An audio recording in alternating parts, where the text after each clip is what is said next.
Welcome dear students in the class of chemistry. अभी आज जो हम लोग पढ़ाई करेंगे वो होगा हमारा enthalpy of formation and enthalpy of combustion. Last वाला जो सेशन गया ना न्यूमेरिक वाला, वो आप लोगों ने बहुत अच्छे से देख लिया होगा, बहुत अच्छे से उसको प्रिपेयर भी कर लिया होगा। तो आज मैं आपको भी समझाऊंगा बच्चों कि ये फॉर्मेशन एंथैल्पी चीज क्या है।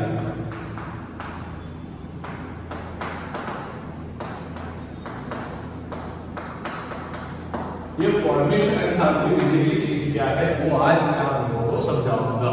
ओके, तो बहुत ध्यान से पूरा अपना ध्यान यहाँ रखना। ओके, सब नोटिफिकेशन सब बंद कर दीजिए, पूरा ध्यान यहाँ रखिए। Now let's start the formation enthalpy. Enthalpy क्या चीज है वो आप पढ़े थे। एंथैल्पी का मतलब होता है बच्चों हीट कंटेंट। एंथैल्पी का मतलब होता है हीट कंटेंट या फिर टू फॉर्म। एंड एंथैल्पी हम लोगों ने आइडेंटिफाई किया था delta S equal to delta U plus P delta V. इस तरह से हमने एंथैल्पी को लिखा था, याद है ना? बहुत अच्छे। अब अगर आपसे कोई पूछे कोई रिएक्शन हो रहा है, चलो हाइपोथेटिकल रिएक्शन यहां पे हम लिखते हैं a plus 2b gives 3c plus d। एक ऐसा हाइपोथेटिकल रिएक्शन हो रहा था। एंड अगर आपसे कोई पूछे इस रिएक्शन में इन्वॉल्व हीट कितना, फिर से एक बार, अगर कोई आपसे पूछे ये रिएक्शन में इन्वॉल्व हीट कितना, तो आप क्या बोलोगे? डेल्टा एच रिएक्शन या फिर delta R H reaction is given as product का एंथैल्पी मतलब के एचपी माइनस रिएक्टेंट एंथैल्पी मतलब एचआर। प्रोडक्ट्स एंथैल्पी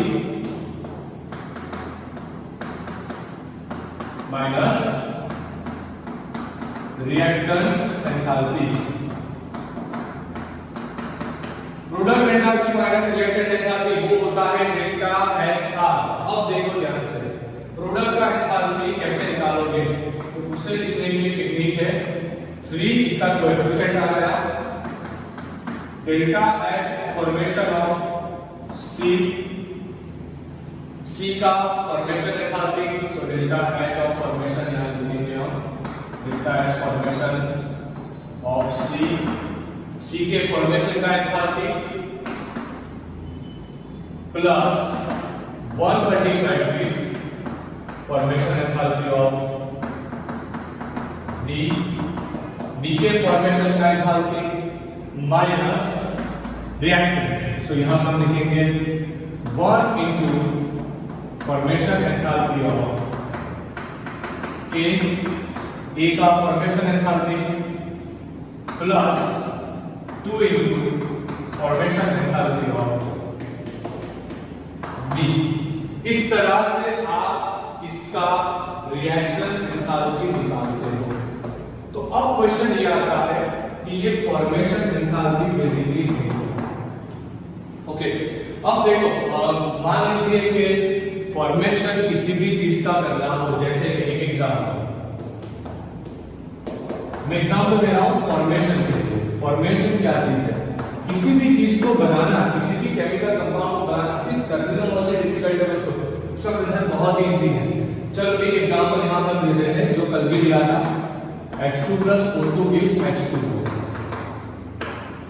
आप इसे दो तरीके से बैलेंस कर पाओगे। तरीका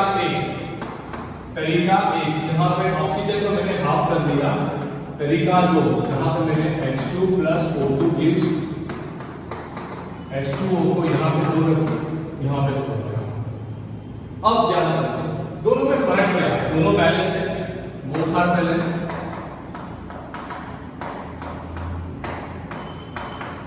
बोथ आर बैलेंस। तो फर्क क्या है दोनों में? फर्क इतना है कि यहां पे 1 मोल H2O का फॉर्मेशन है, 1 मोल H2O इज फॉर्म्ड। यहां पे 1 मोल H2O का फॉर्मेशन हुआ, यहां पे 2 मोल H2O का फॉर्मेशन हुआ, 2 मोल H2O इज फॉर्म्ड। अच्छे से देखो पूरा सेशन, पूरा समझ में आएगा। यहां पे क्या हुआ बच्चों? यहां पे 1 मोल H2O का फॉर्मेशन हुआ, यहां पे 2 मोल H2O का फॉर्मेशन हुआ। H2 का स्टेट होगा गैसियस, इसका स्टेट होगा गैसियस, इसका स्टेट होगा गैसियस, इसका स्टेट होगा गैसियस। अब देखो स्टेट्स हम लोग यहाँ पे इन ब्रैकेट लिखते हैं, वो तो आप लोगों को लोअर स्टैंडर्ड से मालूम है।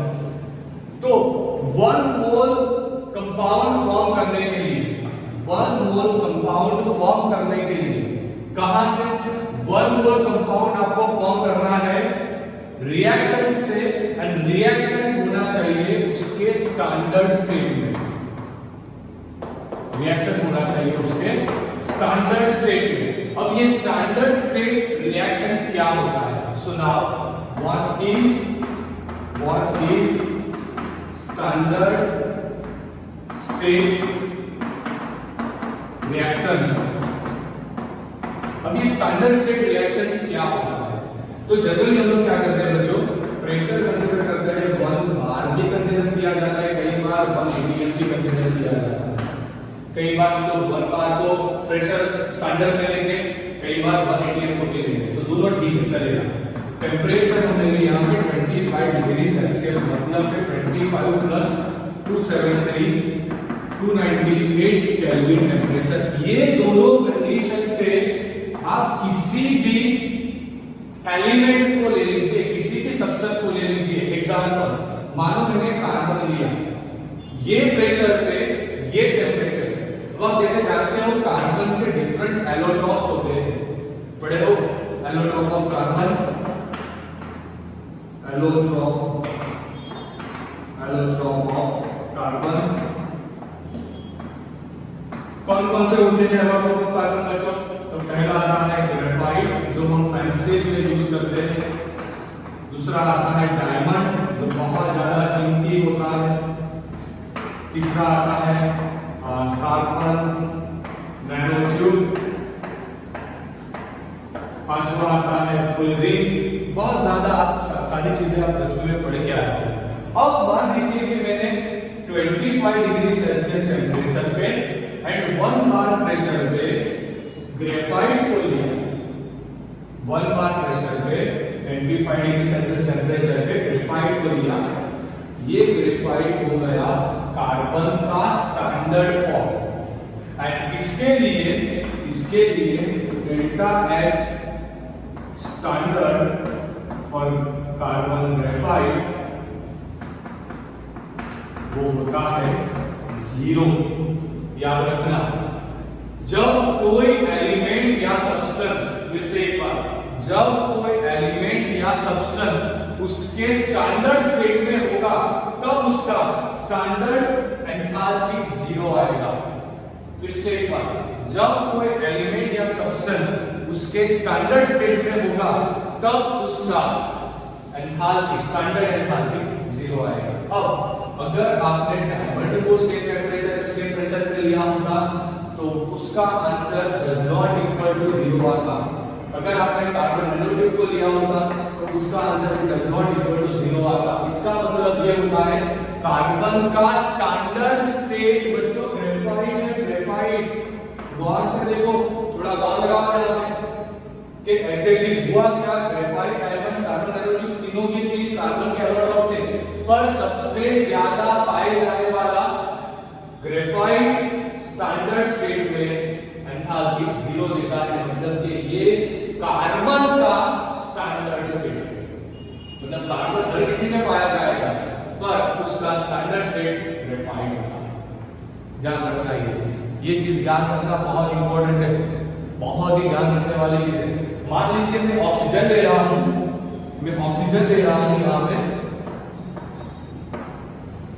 1 बार प्रेशर पे 298 केल्विन टेम्परेचर पे ऑक्सीजन होता है गैस।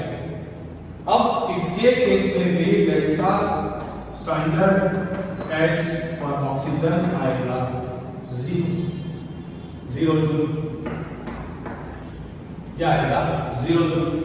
सेम वही केस अगर नाइट्रोजन लिया, चलो हाइड्रोजन ले लिया, हाइड्रोजन भी ये प्रेशर पे, ये टेम्परेचर पे हाइड्रोजन का गैसियस फॉर्म पाया जाता है, एंड इसका भी enthalpy, standard enthalpy change 0 joule.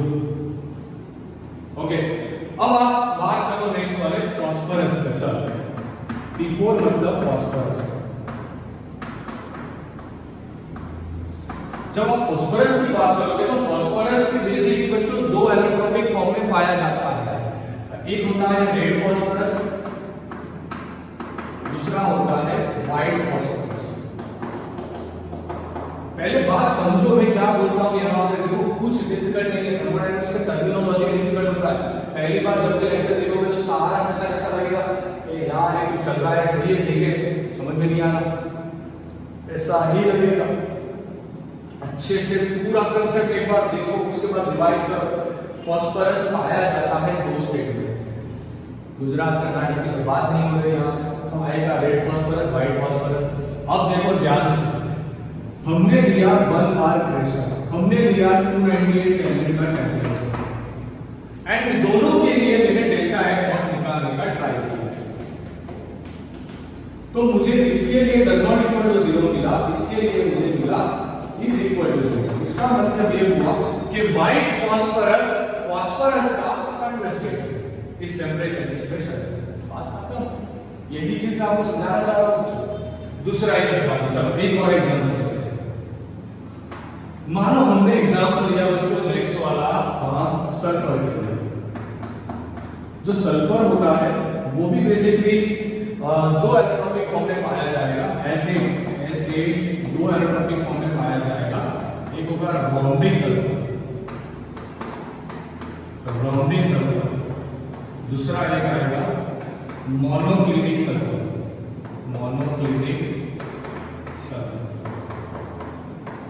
अब ध्यान रखना, बहुत ज्यादा यहां पे देखना है आपको।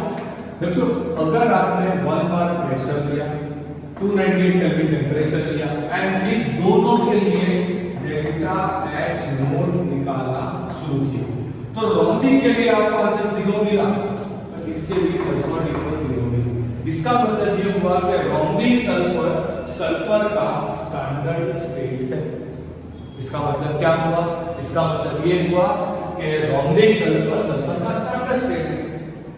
इतना इजी चीज है, देखो यहां पे बच्चे गलती करते हैं। अब मुझे एक चीज ध्यान से रखो, अगर ये वाला रिएक्शन मैंने लिया, पहला वाला, चलो दूसरा वाला रिएक्शन में पहले बात करेंगे, उसके बाद फर्स्ट रिएक्शन पे जाएंगे, तो अपने आप समझ में आ जाएगा। सेकंड रिएक्शन के लिए, फॉर सेकंड रिएक्शन, इस रिएक्शन का बात कर रहा हूं मैं। डियर स्टूडेंट्स, यहां पे ध्यान रखना, फॉर सेकंड रिएक्शन